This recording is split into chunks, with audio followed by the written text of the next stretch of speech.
മാന്യ പ്രേക്ഷകർക്ക് നമസ്കാരം. ഞാൻ ആസ്ട്രോളജർ ഗണപതി നിലയം മോഹൻദാസ്. 2026 ജൂൺ മാസത്തിൽ സംഭവിക്കുന്ന വ്യാഴമാറ്റ ഫലപ്രവചനങ്ങളിലേക്ക് ഏവർക്കും സ്വാഗതം. ഇപ്പോൾ നമ്മളിവിടെ സംസാരിക്കാൻ പോകുന്ന നക്ഷത്രം ചതയ നക്ഷത്രമാണ്.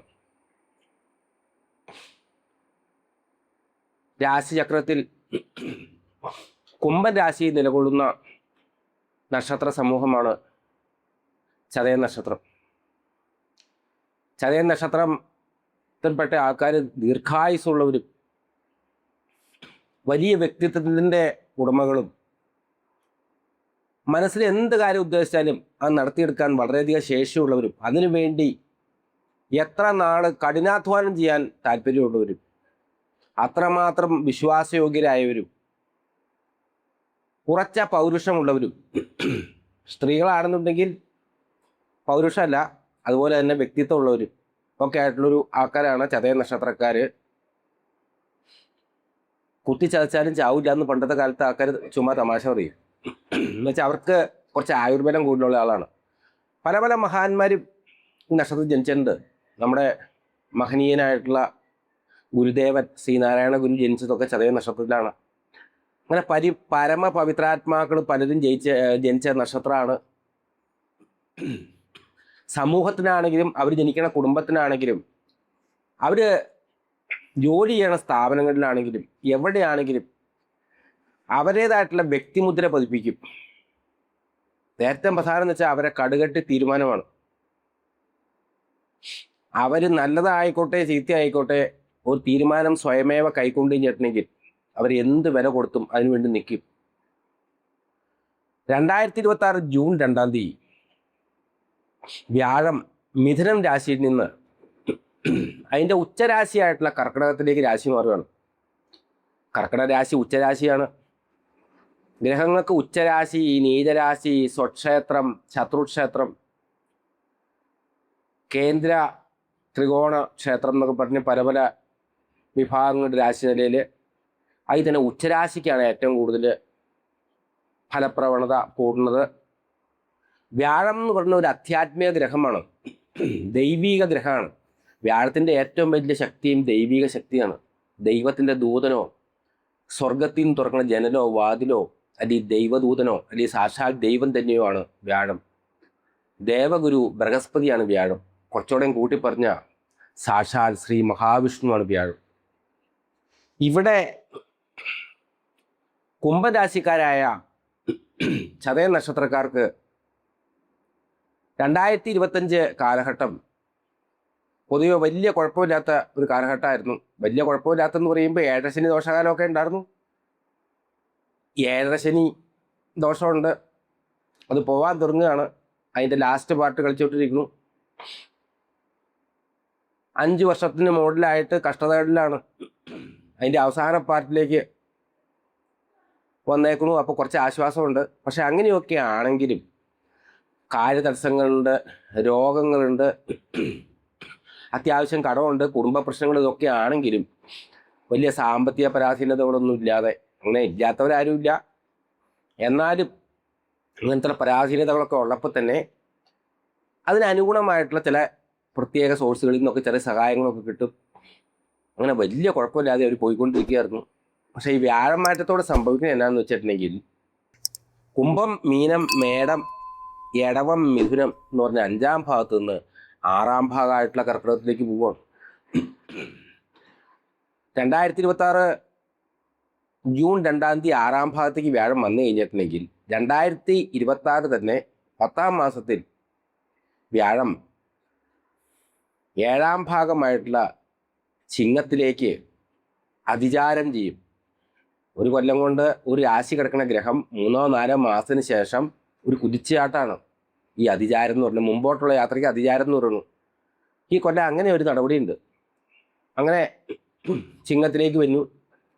അതിനുശേഷം 2027 ജനുവരി അവസാനമാകുമ്പോൾ വീണ്ടും ഈ കർക്കിടകത്തിലേക്ക് തന്നെ വക്രബലം കൊണ്ട് കുറച്ചുകൂടെ ബലം വെച്ച് വക്രബലം കൊണ്ട് നേരെ പുറകോട്ട് സഞ്ചരിച്ച് വീണ്ടും കർക്കിടകത്തിൽ തന്നെ വന്ന് വീഴും. 2027 ജൂൺ 26 വീണ്ടും ചിങ്ങത്തിലേക്ക് ഈ ഗ്രഹം പ്രവേശിക്കുകയും ചെയ്യും. അങ്ങനെയാണ് ഈ തവണത്തെ ഗോചരഗതി, വ്യാഴത്തിൻ്റെ ഗോചര യാത്രയുടെ ഗതി.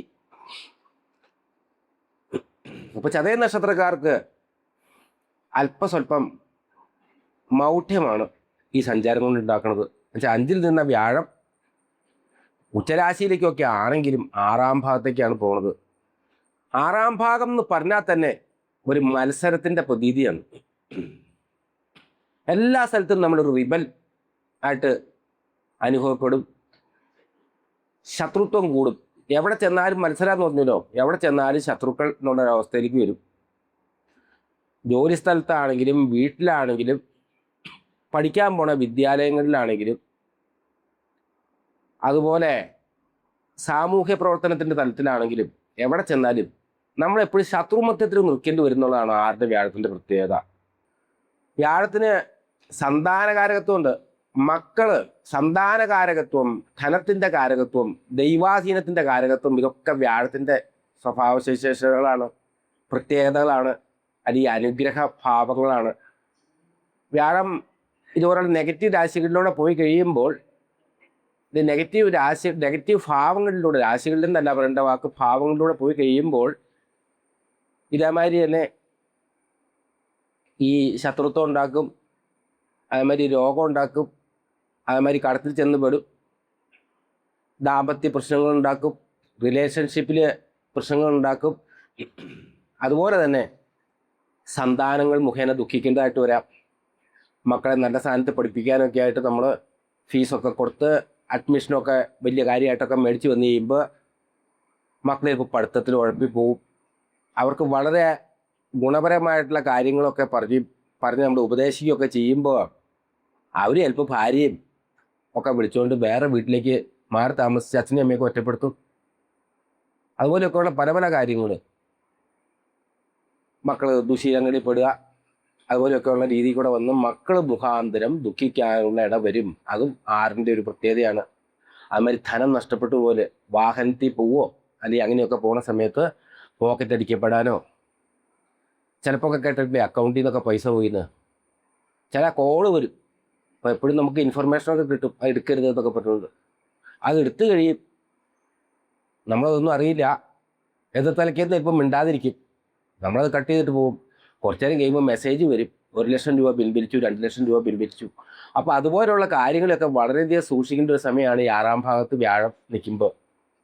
കള്ളന്മാർ, അധികാരികൾ, അതേമാതിരി ഈ നമ്മുടെ മുകളിലുള്ള മേലുദ്യോഗസ്ഥന്മാർ, അങ്ങനെയുള്ള പല പല ഭാഗത്തുനിന്നും ധനം നമ്മുടെ കയ്യിൽ നിന്ന് നഷ്ടപ്പെട്ടു പോകാനും, ഭാഗങ്ങൾ മുഖേനയും ധനം കയ്യിൽ നഷ്ടപ്പെട്ടു പോകാനും, മനസ്സമാധാനം പോകാനും, അങ്ങനത്തുള്ള കാര്യത്തിനൊക്കെ വളരെയധികം ഇടയുള്ളൊരു സമയമാണ് 6-ൽ വ്യാഴം സഞ്ചരിക്കുന്ന സമയം.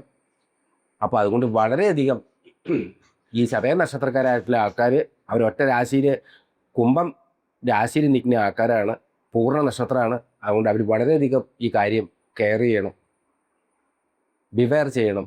അപ്പോൾ അങ്ങനെ അത് പ്രത്യേകം പറയുകയാണ്. അപ്പോൾ അങ്ങനെ 2026 ജൂൺ 2 6-ാം ഭാഗത്തേക്ക് വരുന്ന വ്യാഴം 2026 തന്നെ 10-ാം മാസത്തിൽ ചിങ്ങത്തിലേക്ക് പോകുമ്പോൾ 7-ാം ഭാവത്തേക്ക് വരും.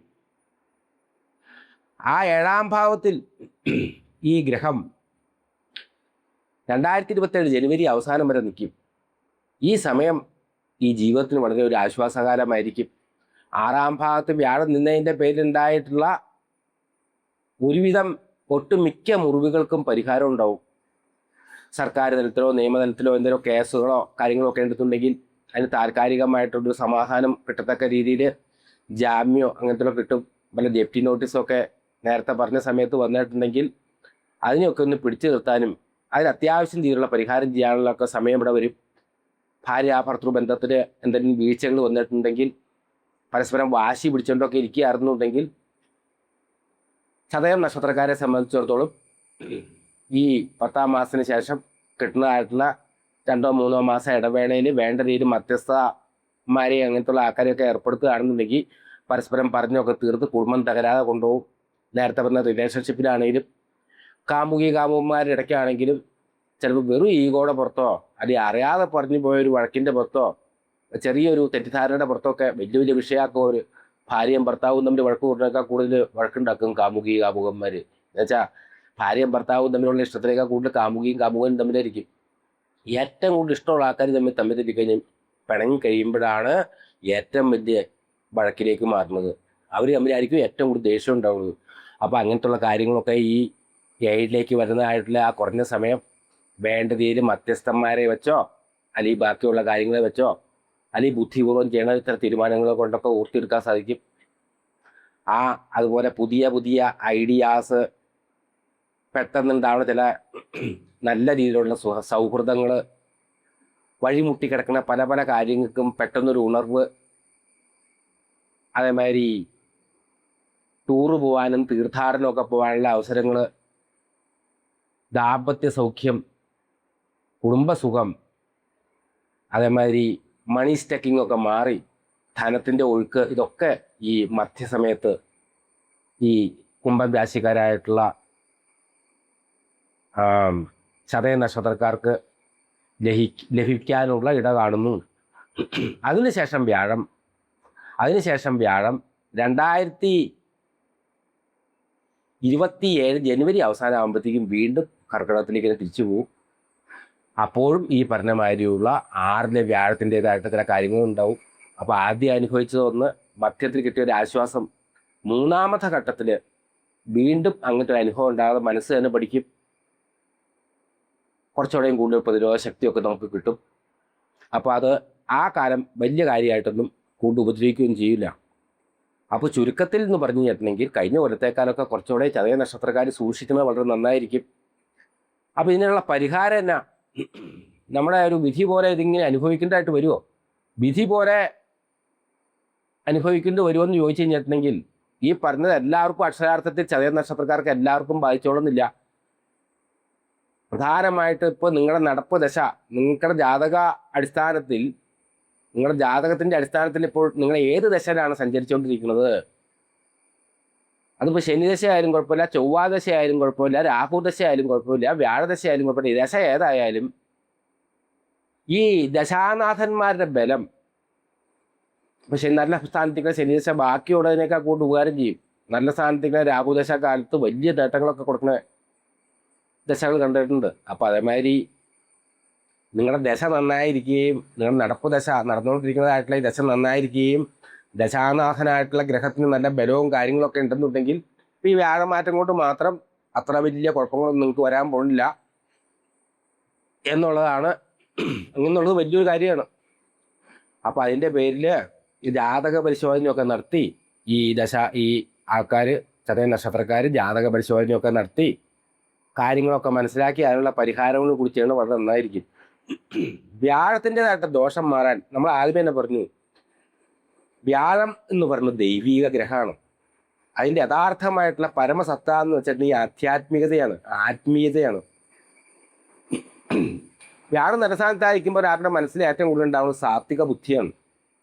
ഈശ്വരൻ എന്നുള്ളൊരു വിചാരം എത്ര വിശ്വാസമില്ലാത്തവൻ്റെ പോലും മനസ്സിൽ ഉണ്ടാവും. ധർമ്മബോധം, ഞാൻ ഇങ്ങനെയൊക്കെ ചെയ്തു കഴിഞ്ഞിട്ടുണ്ടെങ്കിൽ ഇപ്പം ആരും കാണാനും കേൾക്കാനൊന്നുമില്ല, പക്ഷെ എന്നാൽ പോലും ഞാൻ ഈ ചെയ്യണത് ശരിയാണോ, ഞാൻ ഈ ചെയ്യണത് എൻ്റെ മനസാക്ഷിക്ക് നിരക്കുന്നതാണോ എന്നുള്ള 100 ചോദ്യം ചോദിക്കും. അതാണ് വ്യാഴത്തിൻ്റെ ഏറ്റവും വലിയ പ്രധാനമായിട്ടുള്ള കാര്യം. അപ്പോൾ ഈ വ്യാഴദോഷം ഒഴിവാക്കാൻ നിങ്ങൾ ഏത് മതത്തിൽപ്പെട്ടവരാണെങ്കിലും ഏത് തരത്തിലുള്ള ആൾക്കാരാണെങ്കിലും നിങ്ങളുടെ പൂർവികരായിട്ടുള്ള നിങ്ങളുടെ കാരണവന്മാർ അനുഷ്ഠിച്ചുകൊണ്ടിരുന്നതായിട്ടുള്ള ആചാരാനുഷ്ഠാനങ്ങളും വിശ്വാസവും കാര്യങ്ങളൊക്കെ നിങ്ങൾ കൃത്യവും ആത്മാർത്ഥവുമായിട്ട് പാലിച്ചുകൊണ്ടാൽ മതി. വ്യാഴം സർവേശ്വരകാരകനാണ്. സർവത്ര ഈശ്വരന്മാരുടെയും കാരകത്വമാണ് വ്യാഴത്തിനുള്ളത്.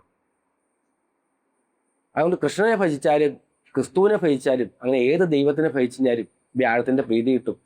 എല്ലാ ഈശ്വരന്മാരുടെയും കാരകത്വം വ്യാഴത്തിനുണ്ട്. ദൈവമേ എന്ന് വിളിക്കുന്ന വിളി ഏത് ഭാഷയിൽ വിളിച്ചാലും ഏത് സങ്കല്പത്തിൽ വിളിച്ചാലും എന്ത് വിളിച്ചാലും വ്യാഴത്തിന് അത് പരമപുഷ്ടിമ തന്നെയാണ്. അങ്ങനെ വിളിക്കാൻ ഉള്ളിലും തോന്നിക്കുക എന്നുള്ളതാണ് വ്യാഴത്തിൻ്റെ ധർമ്മം തന്നെ. അങ്ങനെ വിളിച്ചു കഴിഞ്ഞാലോ അതിന് വ്യക്തവും തക്കതുമായിട്ടുള്ള മറുപടി തരിക എന്നുള്ളതും വ്യാഴത്തിൻ്റെ കണ്ടീഷനാണ്.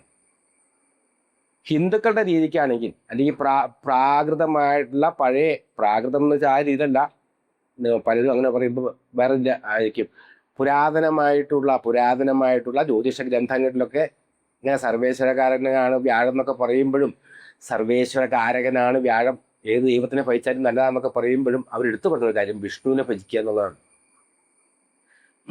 വിഷ്ണു സഹസ്രനാമം ജപിക്കുക, നാരായണീയം ഈ പീലിയിലൊക്കെ പാടിയതൊക്കെ യൂട്യൂബിൽ കിടപ്പുണ്ട്. നമുക്ക് പാടാനും ഇതൊന്നും അറിയാൻ പാടില്ല, അതിന് സമയമില്ലാന്ന് ഇപ്പം ചുമ്മാ കേട്ടാൽ മതി. ഭഗവത്ഗീത, ഭാഗവത സപ്താഹം എന്ന് പറഞ്ഞാൽ വലിയൊരു ഗുണമുള്ള പരിപാടിയാണ്, വളരെ ധാർമ്മികമായിട്ടുള്ള പരിപാടിയാണ്, വളരെ ആധ്യാത്മികമായ പരിപാടിയാണ്. അങ്ങനെ ഏതെങ്കിലും ഒരു അമ്പലത്തിലൊക്കെ നടക്കുകയാണെങ്കിൽ ഒരു ദിവസമെങ്കിലും അവിടെ നിന്ന് പോയി കുറച്ചു നേരം പ്രഭാഷണമൊക്കെ കേട്ടു, പ്രസാദ ഊട്ടിലൊക്കെ പങ്കെടുത്തു പോന്നു. അതൊക്കെ വ്യാഴത്തിന് വളരെ ഇഷ്ടമുള്ള കാര്യമാണ്. വിഷ്ണു സഹസ്രനാമം ജപിക്കാൻ ഉള്ള സഹനശക്തിയോ അല്ലെങ്കിൽ അറിവോ ഒന്നും ഇല്ലാത്തവർക്കാണെങ്കിലും യൂട്യൂബിൽ ഇഷ്ടം പോലെ ഉണ്ട്. അത് കൂടെ കേൾക്കുക. വളരെ റിലാക്സ് മൂഡിൽ നമ്മൾ കൂടെ കേൾക്കുകയും നമ്മുടെ ഉള്ളിലേക്ക് ഈ വൈഷ്ണവത്വം വിഷ്ണുത്വത്തിന് നമ്മൾ ആഗീരണം ചെയ്യുകയും ചെയ്യുക.